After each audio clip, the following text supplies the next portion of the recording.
Welcome back, everyone, to another episode of World Record Runs, How It's Done. This is a series where we take a look at world records in Call of Duty Zombies to see what some of the best players in the world are doing to reach new heights in Zombies. Before I jump into it, I want to mention that this video is sponsored by Surfshark VPN. Surfshark is a virtual private network, which means it will secure your digital life by encrypting your personal information as you surf the web and help protect your identity. More importantly, though, it can make the internet and websites think that your computer is in a different location. This opens up the door to so many possibilities. The most obvious one is browsing other countries' Netflix, where you can find an even larger selection of movies and TV shows, but you can also, because it's the holiday season, use Surfshark to change your location and find better deals when holiday shopping. Lastly, you could also say change your location to, I don't know, New Zealand, and then use that to play video games earlier than their intended release date in your country. That is absolutely massive, but don't tell Activision I told you that little secret. So go right now, click the first link in the description and try Surfshark today. There's a 30-day money-back guaranteed policy, so there's absolutely no risk. And as a holiday season special, use the code JJ25 to get 84% of your order for the next 4 months. Get Surfshark today. Thank you for supporting Surfshark, and be sure to show Surfshark some love for supporting my channel. So today we're taking a look at Buried, a map I think many people will consider one of the easiest maps we've ever seen. I mean, hell, I've made it to round 50 on Buried just standing for an entire game, and everybody knows that I'm absolutely trash at zombies. If I can do it, anybody can. Now, the player we're going to be looking at today, though, are not garbage like myself. We're going to kick things off with Buried on solo, and these are the 5 highest rounds ever achieved on Buried in solo. And sitting at the top is Wonderful, who reached round 233. Wonderful beat the previous record of 220, which was held by Ojumpy. And Wonderful might be the most dedicated Buried player there ever was. He's estimated that he's played the map for nearly 450 hours and has reached the 190s 5 times and the 200s twice. Prior to his run, his best was 202, and after that game, Wonderful made the switch to PC, where he was less likely to run into errors. Then in January of 2020, he played for 78 hours over the course of 17 days to reach 233. Now, normally when I make these videos, I talk strategy. I don't really talk world record history. But I figure let's switch it up for this video and go to what better person we can talk to than the source itself to learn how we got to 233. So I have with me today Wonderful, who I think we could probably consider Mr. Buried, the king of Buried, somebody who has arguably played Buried way too much. And I think the first question we should ask before we really get into the meat and potatoes is, like, what keeps you playing Buried so much? Like, why? Well, originally back in the day, it was because I was kind of going like back and forth with the record with my friend Killer Chaz. Like, one of us would get a few rounds on the other person, and then like error or something like that. And every game I kind of like tried to do something a little bit different, and like vary certain elements of my gameplay up a little bit, so we could like try to, push back the error for a few rounds or something like that. That kind of back and forth was what kept my motivation up to keep trying the map again. Once I had once he took the record from me, I would try to get it back and everything. And then eventually I kind of just, like you said, I kind of became known as like the guy who plays Buried all the time. So I kind of just like started feeding into that and playing Buried even more. How long were you and Chaz going back and forth? Like, when did it start? It started back in 2017. I first got my 187, which was like the first time I had ever gotten like a record, and like before that, my highest round in Zombies was 116 on Buried. Yeah, I got that game back in March of 2017. And then after that, Killer Chaz got to 188 and he errored on that round. And then a couple months later, I came back with a 195 where I errored. And then a couple months after that, I got a 196 where I errored again. And then in August of 2018, me and Chaz ended up kind of doing like a little like race against each other to try to get 200, where we both played a game at the same time. I ended up erring on 198, and he actually ended up getting the first 200 on the map, and he got to 201 actually. So that was pretty huge, like finally for someone to have like a 200 on the map and everything. And then in October of 2018, I went and got the 202, where I froze. And then after that, I think it was sometime in 2019, another one of my friends, Jumpy, got 220 on PC. And then in January of this year, 2020, I got the 233. When you got the 233, did it take a couple tries, or did you go into the game knowing like, all right, this is gonna be the one, we're going as high as we can, we're gonna optimize like the fuck out of this? What was like going into the game? What was did you have like a plan or anything, or did it just kind of happen? Well, to be honest, I feel like I didn't have to do too many restarts for the 233. Once you get past the setup and round 60 or 70, you're pretty much cruising, because the strategy doesn't really change that much after that. So I was trying to optimize it as much as I could with like kind of the current strategies on the map and everything.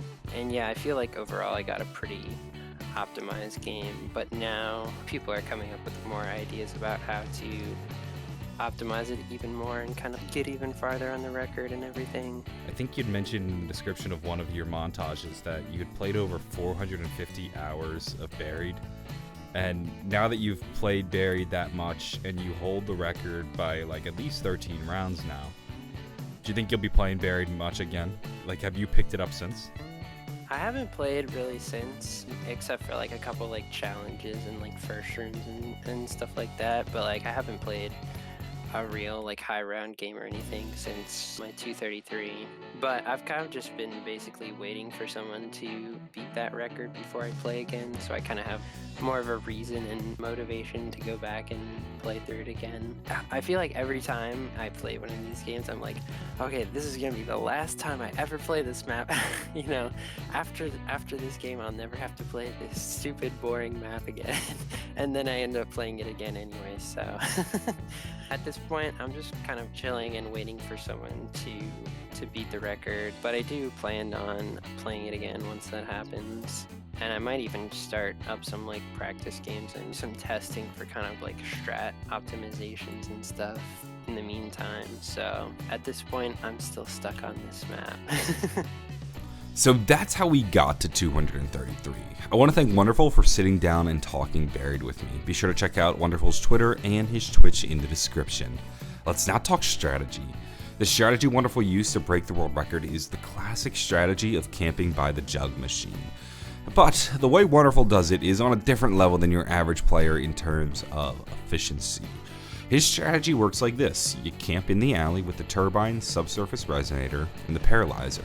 The subsurface resonator, and I guess also by association the turbine, are doing a majority of the legwork, blowing away the zombies as they flood into this little hallway. The paralyzer, however, is mostly used as a tool to help him survive and keep his buildables running. So in this run, the paralyzer functions more like a tool than it does a weapon, which I find interesting. And Wonderful has to always be prepared for when his buildables break. So he's watching the turbine to make sure he replaces that whenever it breaks. One way he knows is when the little fin at the bottom turns to the side, he knows it's about to break. And then he's also keeping an eye out for his subsurface resonators for when they break. And when they do, he has them close by. The subsurface resonator is set up in the house to his left, and the turbine is in the courthouse, and he can just quickly swap them out. When the subsurface breaks and he still has the turbine running, he'll simply fly up using the paralyzer and grab a new one. When he needs a new turbine, he'll let the zombies break the turbine by the stairs, and then fly up to the balcony, fly to the courthouse, grab a new turbine, return, and then potentially also grab a new subsurface resonator in the process. One thing to note is that when he does replace his turbine, he keeps the doors to the courthouse closed, so the only way to get in is to fly in. He uses strategy throughout the majority of the game. However, the early game is slightly different. At the start, he'll have Leroy lock down the box and then get the weapons he needs, such as the Paralyzer, the Ray Gun Mark II, and the Monkeys. Then he'll camp in the Speed Cola tunnel. He's there for the first 40 to 45 rounds, and this is because this is one of the fastest camping spots in the map. And it's around 40-45 that he's then ready to lock in for the long haul in the Jug Tunnel. He's then in that tunnel for 48 hours, and eventually, once he reaches round 233, then his game freezes, and that's the run. It's an effective strategy when you're in this tunnel. Sometimes things will break down, and when you do get overwhelmed, you can just simply use a Monkey Bomb or fly out of danger with the Paralyzer, but it's relatively straightforward. One thing to note though is that you do really need to consider how many buildables you're using over the course of the game. Eventually, you're going to hit a certain number of buildables used that will eventually cause the game to error. This is a number we don't quite know. Like, we can't say, oh yeah, once you use your 2,547th buildable, the game is going to freeze. We just know eventually the more buildables you use, the more likely it is for your game to freeze. So what you want to do is minimize the number of buildables you're using throughout the game. You want to stretch them out for as long as possible. And in a way, a high round run on Buried is like an exercise in buildable efficiency. And Wonderful might just be the best at it. He was able to get on average 7 subsurface resonators per turbine. The efficiency breaks down like this. A resonator will kill 50 zombies, then break. And because zombies come in waves of 24, in theory, you can kill at most 73 zombies per subsurface resonator. Now that's kind of hard to do all the time. That's what we would call max efficiency. But if the zombies are spawning fast enough, you could be relatively efficient and kill more than 50 zombies per subsurface resonator. If you can maintain more than 50 in that 60-ish range, then you're being relatively efficient with it. Then you also want to try to make sure you're using as few turbines as possible. And this is where you need to then try to stretch out as many resonators over the course of a turbine. So if you can kill more zombies per turbine, then you need to grab less turbines over the course of a round. And so he's trying to swap them out as fast as possible. He's also watching when his turbines will stutter. Like I mentioned, he watches the rudder in the back and he's mindful of that. And it's this mindfulness and ability to quickly swap out buildables because they are so close to him that allows him to be efficient and stretch out his turbines to 7 resonators per turbine, which is more than, say, the rather normal 5 resonators per turbine. Now, these savings really add up over the course of a game, and this is what allowed him to last 78 rounds when his game finally froze. The game is estimated to reset at around 115 rounds, but that's not really achievable because you're most likely going to error/freeze much sooner than that. But if you could play for the full 115-ish rounds, I'd imagine you could reach an insanely high round. It may be that we're starting to reach an upper ceiling for Buried, but I'd imagine that 233 will probably stand for a while, but eventually be broken. One area of research right now is people playing around with various new saloon strategies, which are relatively fast, but not quite stable in the sense that they're very easy to go down. So there is the saloon strategy in development right now, but until that's more viable, we're probably going to see the jug strategy reign supreme as well as 233 hold for a little while. Let's now look at Buried on co-op.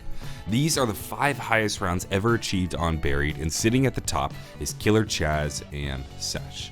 Together, they were able to reach round 161, which is the highest co-op round we've ever seen in Black Ops 2 Zombies.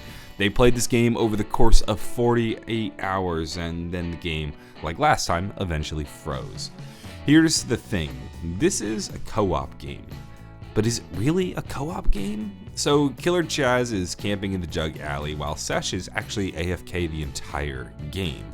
So it's a co-op game, but for all intents and purposes, he's playing it like a solo game. Now, I'm not going to call into question the legitimacy of this record, but we've definitely found a gray area. I think it presents an interesting situation. I could see where somebody might think it shouldn't count. I personally think it should, but I don't have a good argument or reason for why it shouldn't. For some reason, though, it just feels like it gets away from the spirit of co-op zombies, if that makes sense. It's almost in a way like a hollow victory, and I don't say that to diminish anyone's accomplishments, because it's definitely an accomplishment, but it just, for some reason, feels off, in my opinion. But then again, how much different is than you just playing a co-op game with somebody who's so bad at the game that they literally just die at the start of every round, aka me? I'd be curious to know what you guys think. Those, ladies and gentlemen, are the solo world record and the co-op world record for Buried. Obviously, it pretty much revolves around the Jug Hallway. The Jug Hallway is king, and it really is a test in how efficient you can be with your buildables. Let me know down in the comments below what you guys think about the co-op record. I'd definitely be curious to know what you guys think, and I want to thank Surfshark again for supporting this video. Be sure to show Surfshark some love, because they were so kind to support my channel, and it's sponsorships like this that help keep the lights on. So thank you very much to Surfshark. I'm gonna go, have a wonderful day, and bye.